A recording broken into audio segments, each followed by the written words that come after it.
At the local tavern, your group has heard rumors about a deep, dark cave nearby that surely must have something shiny inside.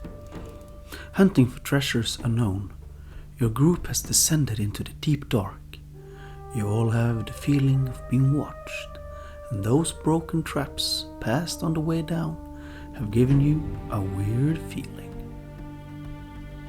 Grips are tightening around weapon hilts, but you all continue forward. Whoosh! Your world is suddenly set upside down. Hanging a little over the ground, you see them gather around, spear and clubs in hand. You have walked right into a trap.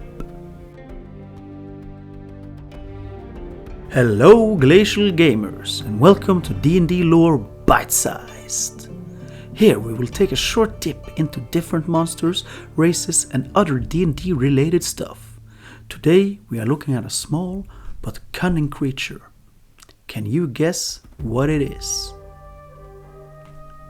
Before you are several small reptilian creatures, no taller than a gnome. Their bodies are covered in scaly skin in shades of reddish brown or black. They all have a long rat-like tail and sharp claws on both hands and feet. Their snout is long and pointed, resembling a dragon or crocodile. They are all wearing simple clothing and carrying makeshift weapons like spears, clubs, and slings. If you guessed kobolds, you're right! You're goddamn right. Kobolds are small, craven, egg-laying reptilian humanoids that are often associated with and worship evil dragons as demigods. If they can, they would love to cozy it up in a dragon's lair, but if not, they will settle for any type of dungeon in any type of environment, even cities. Kobolds living and hiding in sewers and coming up at night to steal and wreak havoc would make for a really cool story. Maybe they even can belong to or have started their own thieves guild. As their demigod counterparts do, kobolds also hoard their own treasures, so there's always a good reason to find their lair if you want to become rich. But where do these creatures come from? In the lore of Dungeons and Dragons, kobolds are believed to be descendants of dragons, so-called Dragonspawns, which explains their draconic features and their reverence for dragonkind. While they do serve and worship dragons, kobolds also follow their own gods. Kurtulmak, the god of war, also known as Gnome Smasher, the Horned Sorcerer, or the Watcher, reigns supreme. At least to kobolds. Kurtulmak himself serves Tiamat, queen of the dragons. Kurtulmak is a former kobold king that started to enslave gnomes, got killed by a gnome deity named Garl Glittergold, was resurrected by dragon god Asgorath and made into a lesser deity. A common kobold prayer to Kurtulmak goes as follows. By the point of Kurtulmak's spear and the tip of his poisonous tail, I will see every member of your family perish.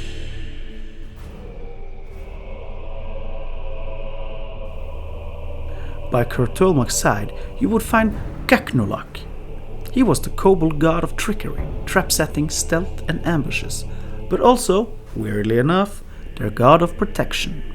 Gaknulak has sadly not been seen in any official books since D&D 2e.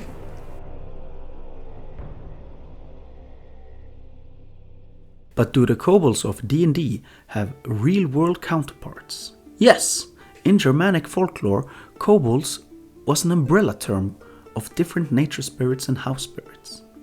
The Germanic kobold was mostly evil and ugly and could be compared with dwarfs and trolls that lived under the earth.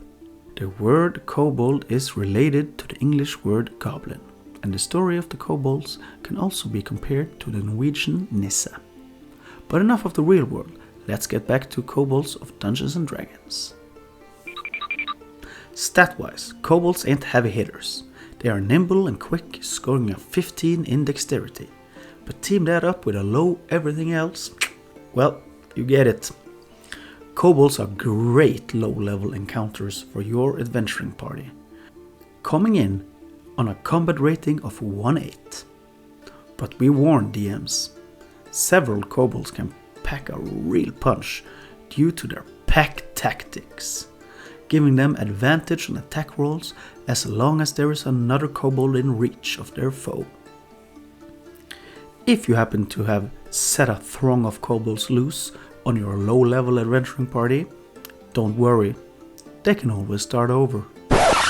Nah, just put a sun in there and the kobold's sunlight sensitivity will do the trick, making the kobolds have disadvantage on attack rolls as well as perception checks that rely on sight. Lucky break, I guess.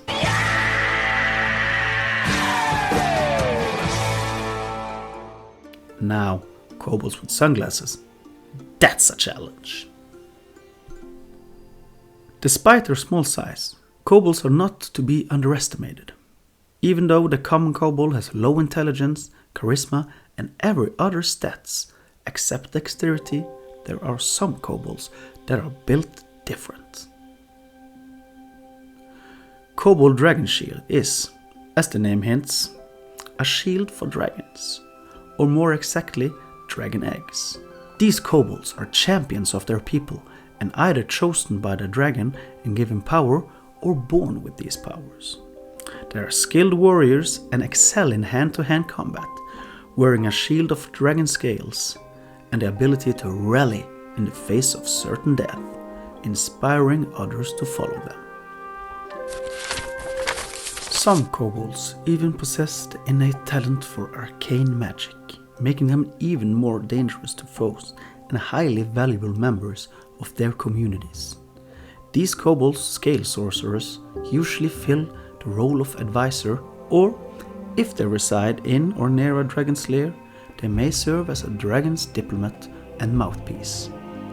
As a dragon's diplomat, they will constantly try to maintain a balance between adoration and terror in their behavior toward their dragon master.